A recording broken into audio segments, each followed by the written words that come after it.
I am going to share with you what my man Dave Ramsey taught me from building his business, from starting with his office and a card table in his garage to having over 5,000 team members and employees spending time with him. What was it? 8 years ago. This freaking changed everything. So I'm going to start off. I'm going to go right into, listen, have you all heard of a no gossip policy? Like, I didn't even imagine something like that could exist. I'm going to share this with you. When I discovered this, I'm just going to play it. I'm going to do the screen share with my man, Dave Ramsey, sitting with him at this event.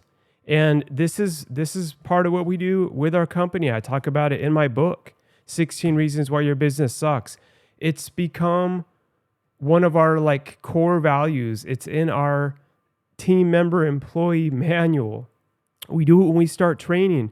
We do it after the 90-day probationary period. Just listen. I'm going to show you. Doesn't get any better than this. Let me make sure my screen share is working. Excuse me, I'm going to cough. Any negative human behavior I run into. It is so destructive and it is so socially accepted. Most places are full of people that just shut up and work. Talking about each other, talking about your sex life. I don't want to hear about that crap. Get to work. You hear about so-and-so, and talking about the boss, and talking about this, and talking about the product line, and negative. I can't stand it. Drives me nuts. And I got to tell you, man, I fight it. We will not have it. I will fire your butt for this. Can you tell I'm fired up about it still? And I didn't start out with this. It took me a little while to learn to hate it. But we used to have it named after a woman because that's the first one that we figured it out with. Sharon told me 6 months before, she said, you got problems with that one. I have a feeling. I'm like, well, she's one of our top salespeople. What do you mean? She's a different personality. She's just a go-getter. And she's just one of those, and she just won't shut up, and that just makes you uncomfortable. No, I have a feeling. All right, whatever. But I was having all these, you ever had this thing where there's something going on and you can't figure out what it is? There's like crap in the air, but you can't figure out the source. I don't know about you, but that drives me nuts. I got to know what's going on with stuff. And so there's about 10 of us at that time. And I had a weekly staff meeting. We started doing this early. And I finished the staff meeting and I've got an appointment. And so I head out the door to my car and I forgot my keys. I walk back in. This woman's having the second meeting. Everybody's standing there. Her back's to me. She didn't hear me come in. And she's telling them all what an idiot I am and how this isn't going to work. And I can't believe he does this. And they're all standing there looking at me, looking at her. And it's kind of one of those things that suddenly you could just tell that suddenly she realized something was wrong and someone was standing behind her. She felt it, And you could just it's that oh crap moment, right? And she turned around and saw me, and of course she almost passed out then. And so I just come on in my office, and we sat down. I said, go ahead and pack your stuff up, and you need to leave. You mean you're going to fire me? I said, oh yeah, definitely. And I said just about like that. I didn't even raise my voice. Because my blood pressure was just like. And she's like, what? And I said, well, I've known there was a problem with the culture here, and I figured out what it is. And she said, what do you mean? I said, it's you. I said, you're disloyal. And when I give you money to operate inside this organization, and then you tear this very organization down, that makes you a thief. Facts. And I don't work with thieves. Well, I can't believe you'd say that. I said, I know you can't believe I'd say it. You can't believe I say a lot of things, apparently. So really this, and if you think I'm an idiot and you continue to work here, that makes you not smart. So we are really done. And you need to pack your desk. Well, what about severance? I said, no, severance is the fact I kept you 6 months longer than I should have. That's severance. And I went back later and did pay her some money for some commissions that were outstanding after I calmed down. But that day I didn't. So we used to name it after her. I don't do that anymore because it's not really fair. It's a concept that's bad. But I don't understand it. I don't grasp it. If you hate your pastor and hate your church, go to another church. You're a fool if you stay there. But your job is not there to spread dissension. Your job is not there to... Okay, I'm gonna switch this over, everyone. If I do it right, we will see. Just give me one quick second here because this is important stuff. So, I've had my company Dream Shine for 15 years. If any of you hearing this, seeing this, watching this don't know me, I started it in 2007 before the recession. It's Dream Shine, and we serve individuals with developmental disabilities. That's a whole other story of our whole company and how we've grown it and built up with having one team member, actually just myself, and then my sister, and then having 3, and then growing with our individuals we serve, and then from 5 to 10, and now 15, like 15 years later, okay? And we serve over 55 amazing individuals. I'm telling you, as I got to a certain level in my company, it was probably like 5 years or so in when I just like hit this lid and realized, man, like our services are great, but I'm stuck with people, with how to deal with people and employees and team members. And what it came down to was leadership. And just by accident, like years ago, I remember like my sister helped literally like Google a book, how to help know from a real business owner, like how to fire people and build a team or something. And this book popped up.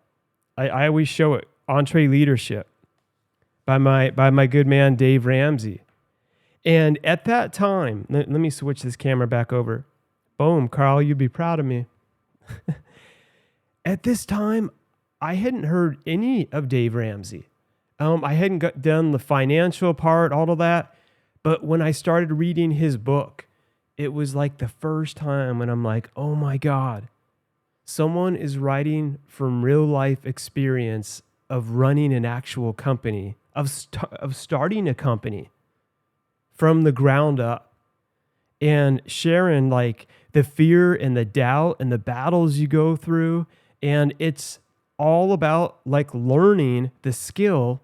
It's a skill of leadership.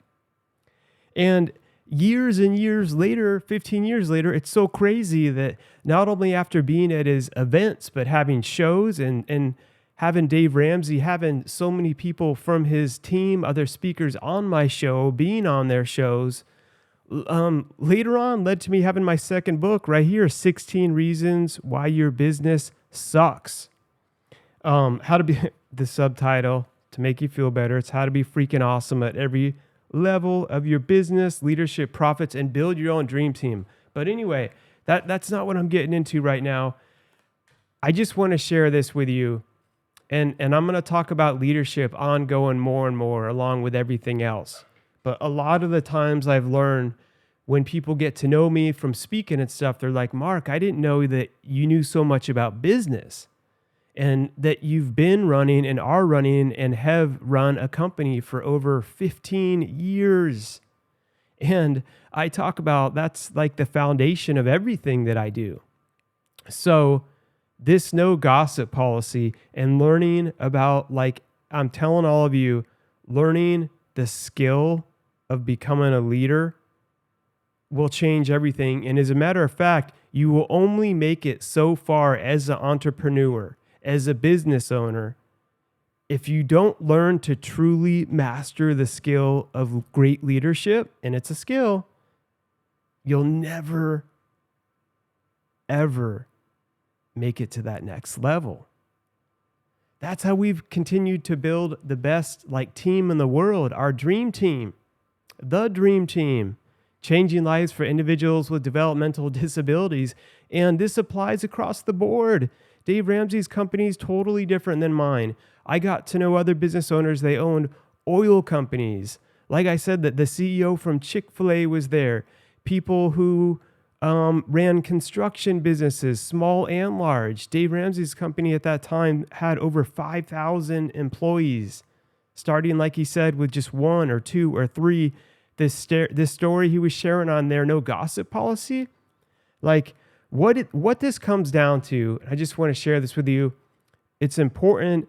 It's about how to solve the actual problems, and not if, but when you have a freaking problem in your company, in your organization, to make sure not that it's never talked about, that's stupid, that it's brought up to the right person and leadership that can actually solve the problem.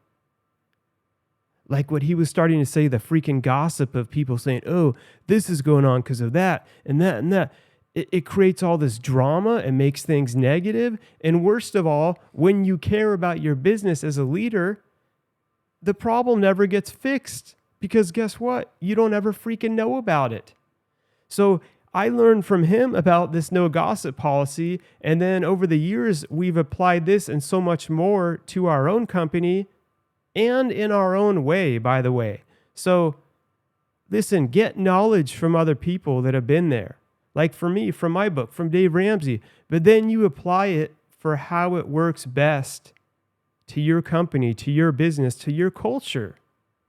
Okay, so I didn't copy him word for word with everything, but a lot of the principles I learned, we put in our own way, and they've guided us, and we've changed them and modified them and elevated them over the years. And people ask me all the time, that's why I just put, I'm making sure the right camera's there, straight in my book, our actual no gossip policy that's like in our team member handbook.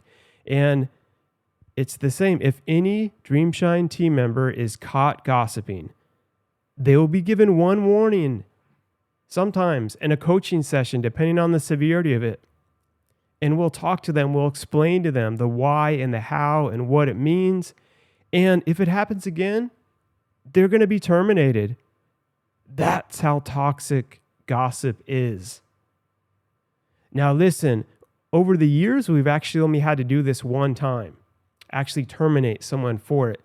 The other time we talked to someone about it, a few times we've had coaching sessions and they're like, oh yeah, I get it. That makes sense. I'm sorry. And we resolved the problems and they were able to bring the problem up to the person that could actually handle and fix the problem in a respective way. And that's how the company continues to function. Like I always dive way more in depth in this. I give real life examples throughout my book, but I'm just reading you straight out of our no gossip policy. People who work on our team at times will have frustrations. Having continued growth and quality demands fixing something, problem solving, and most important, unity, which unity doesn't happen organically. You have to be intentional about all this stuff, about your leadership for life, to continue to create and protect and guard and build that unity. However, gossip is negative, insidious, and terribly contagious. It only accelerates the problems that need to be eliminated. Dreamshine embraces unity. Therefore, gossip is not tolerated. All right. Let me just give you, I'm reading straight out of here. I don't normally ever do this on my show, on the air, on the live streams, but this is good. You guys need to hear this. Here's a few examples of how we define gossip, because it's not just about talking about other people or so-and-so's dating so-and-so. That's not exactly what it is. What it really breaks down to is, okay, sorry, I'm finding my spot here. Okay, when you have problems, it's all about how the problems are treated and how they're fixed. And what happens is when you have a problem or something negative, it's handing it up to the next level of leadership to the person that can actually solve the problem. Okay? So suppose a team member has ongoing struggles with his or her leader, supervisor, blah, blah, blah. Although they may both be talented, they continue to clash and butt heads. Then the team member makes the mistake of sharing his or her frustrations with a coworker. Do you get what I'm saying? That's handing it laterally. So if it's someone that's a leader above you and you're having some issues, you need to talk with them directly about it. And if it can't be resolved, then you bring it up the chain to someone else that can resolve it. So like my head director, if someone's having a problem with them and they're really not working it out, to go and gossip to another team member about, I don't know why she does this or acts like that, that person can't solve the problem. And if they're participating in gossip, it just makes it worse. It festers. Now they're both gossiping. The problem's not getting resolved. Everything's getting negative. The drama's getting worse. And guess what? That's when you want to bring the problem up to me at that next level or whoever would be above that leader so they can get into it and help to actually resolve it because we care. And that's how you make a healthy and functioning organization. And when people see, oh my God, they actually took the time to listen to me and then sat down with a leader and with me and we talked through this. And it was a huge miscommunication. And we were able to be like, oh, okay, when you said this, you meant that. And I was thinking it was this other thing. And that's why it was done this way. And you can come together and then you unify, or you may realize, oh my God, we were doing that wrong. Thank you. Thank you for bringing that to our attention. We may change an entire thing within our company, within our organization. You should be. And that's what you want to do. Not only does the problem get fixed, it elevates your whole organization to another level. Because that's what you want to do. You're always solving problems. The stupid people that have their freaking egos that are like, oh, it's in our policies and procedures and says this. That's why. That's the only reason why. Don't ever talk about it. Don't ever question it. Well, what if something changed with your company where it doesn't even make freaking sense anymore? Don't be stupid. Drop your ego. Be willing to learn. Be willing to grow.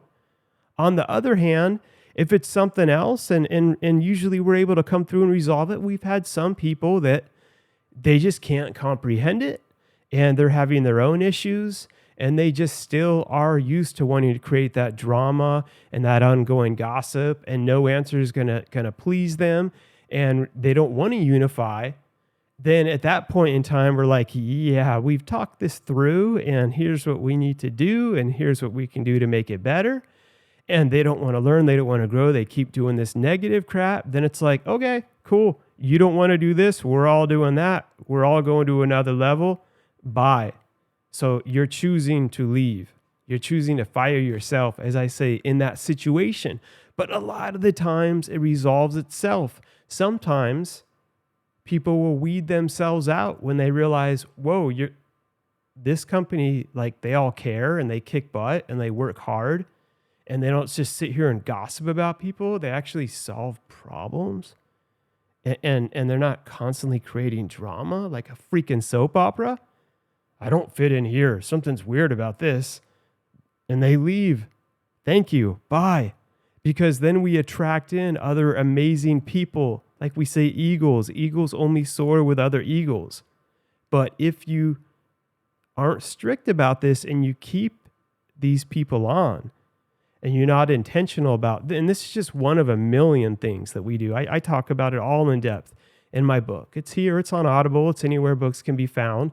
But then what happens is I've had other circumstances where good people have left without me even knowing why, because I was sucking as a leader back then, not applying stuff like this, keeping these crazy drama kings and queens on, that we're constantly gossiping, and awesome kick butt, high performance employees, team members, leaders, they're going to find a place where they find other eagles. So if you're complaining about my culture sucks, everyone sucks, that's why I say it starts with you realizing, wait, I suck as the owner, but the good news is you can learn. It's a skill to get better. And it all starts with you. And then you continue to apply that put it into your company. You have to keep being intentional about it. And the most beautiful thing is that I never knew is when you're able to build and grow other leaders. It's amazing that then take on this mentality, and it helps people grow in all areas of life to where they share, like, not only did working at your company help me with the individuals we serve, but it helped me with my anxiety, helped me with my confidence. It helped me step up more as a mom, as a husband, as a wife. Like that's what we're doing all this for. And I freaking love it. So I'm going to give you just another quick hypothetical example here before I jump off, because I just want to share this with everyone. So another example, and like Dave Ramsey talks about this too. He pointed it out like pretty easily, just giving a quick little breakdown. But say that you have someone that you're having a problem with your computer, okay? And it's not working, something's going on with it, and you go and you just talk to the secretary, or you're just leaning on the desk like, this freaking computer sucks. This company sucks. I don't know why they don't get better computers and blah, blah, blah, blah, blah, blah, blah. Like, meanwhile, the person you're talking to isn't the one that can fix the problem. And then you're creating all this stupid drama. What it is go up to the person that can fix it. It's so simple. You teach them. That's why we're serious. We'll warn you and that other person if they're participating. What other team members are taught to do is, hey, I'm not the one that can fix that. You need to talk to so-and-so about it, or the leader about it, or the head of IT. That's who you talk to. They're the ones that can fix it. That's when it's done right. Because then they go to them, and then the IT person on your team, because your culture has this problem-solving mentality, is going to see that and be like, holy crap, you're right. Or, oh, no, it works. You just need to do da-da-da-da-da, and that's a training and coaching moment. The computer gets fixed, which is what we all want. The individual is able to be productive, and you're able to continue. Or, like I said before, they might realize, holy crap, this software we have is 10 years old. You're right. I can't believe we're still doing this on our onboarding. We're freaking idiots.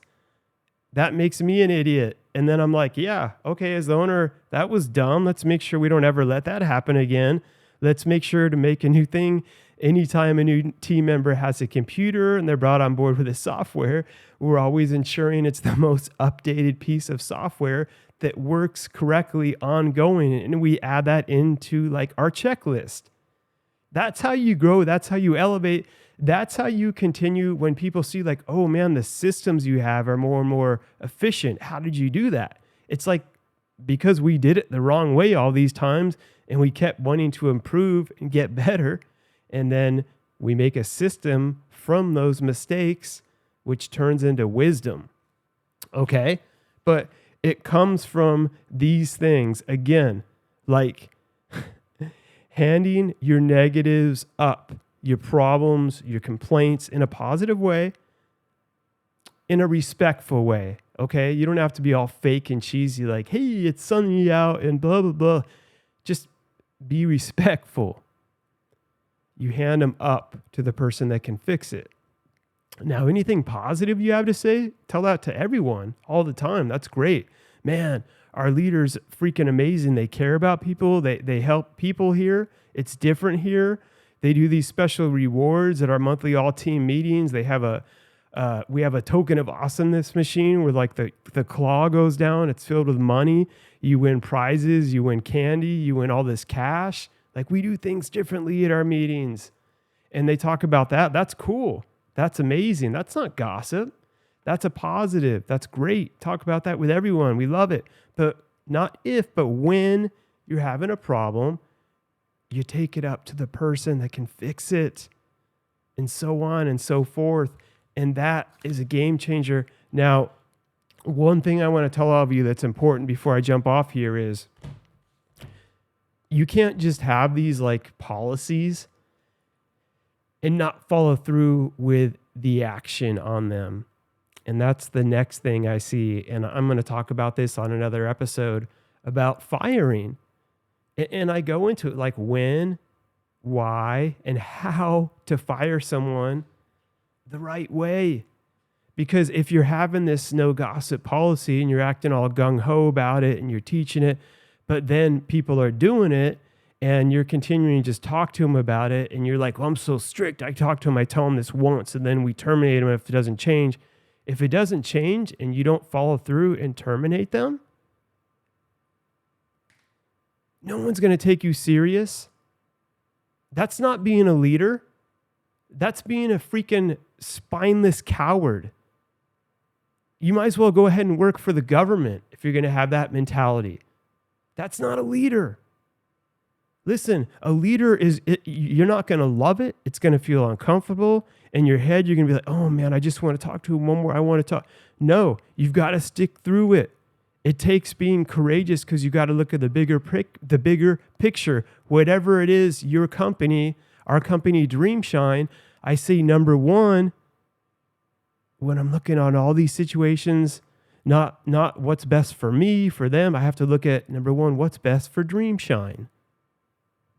Is it best that I don't follow through with what we said on how serious this is and continue to keep this toxic person on to try to be, quote, nice when it's even not being nice, so they can be toxic and bring everyone down and spread through the organization like cancer and then affect the individuals with developmental disabilities that we serve and our services and our baby, your vision, my vision, Dreamshine, that I started from the ground up in 2007, right before the Great Recession of 2008 hit. That's a whole other story. And the answer is no. That's not best for Dreamshine to keep them on and be a freaking coward. You've got to follow through and do what it says. Do what you say. Let your freaking actions follow your words. And listen, it's not just a one and done thing. You have to, I just was talking to my program director about, hey, we're going to do another refresher at this at our monthly all-team meeting, just because it's good to continue to talk about ongoing forever. So listen, everyone, and shout out to my good man, Dave Ramsey. I haven't seen you for a while, actually. I've sent team members to your events. I've had them come to ours. We've been on our shows, but it's been a while, my good man. And I just want to thank you from the bottom of my heart for what you've done and continue to do and sharing your wisdom. And that was the first time when I really was around very successful people that were true leaders. And it opened up something in me and it sparked something in me. And that's why years later it led to me having the podcast and the books that I have and the speaking, which I never wanted the spotlight or any of this, but it was seeing that and realizing how much of a change it had on me and my company and realizing, man, now I'm responsible for sharing what I've continued to learn because it's brand new to someone else, just like it was to me 8 years ago when I went to that the first time. And now I've applied it within my company. We've experienced it. We've added all these new things in our own way. And I love it because you will be blown away to know that leadership is a skill and that when you apply it, it will change your whole company, your organization. But most importantly and incredibly, it will change you. And it will bring you to a whole other level. And you're able to then change things at a whole other level. It's amazing. And it's a lifelong journey, everyone. So I don't know. I might just make this a little mini episode of Elevating Beyond. I was testing out this live stream again. But here we are. So have an amazing day, everyone. Remember, be courageous. Take action while you're feeling afraid. Do not be one of these freaking spineless, stupid, they're not leaders, these people that we see on TV or in the government. I don't care about, I'm not left, right, whatever, up, down, diagonal. There's no freaking good leaders that we've seen in a long time in that arena. That does not mean that there aren't great leaders out there. And I don't sit here and complain about it. I say, cool, screw them. They never helped me with anything anyway. I don't care who's in office then and now, 2007, 2008, 9, 10. They didn't come and teach me how to be a leader. I had to pull up my big boy pants and learn on my own the skill of leadership. I had to learn that I sucked. And the great news was then I continued to learn, and it never stops, that you can get better and become freaking awesome. So check out my book if you want more. Audible, all that. Check out my man Dave Ramsey's book, EntreLeadership. He's not paying me to do this, by the way. Like I keep multiple copies of this. It's my go-to business book. And I have one on business. Like I should just be going, only buy mine. No, get his. Like I want to share anything that's great. And I want to help you. That's what it's all about. So listen, everyone, never settle. Never give up. And keep elevating beyond.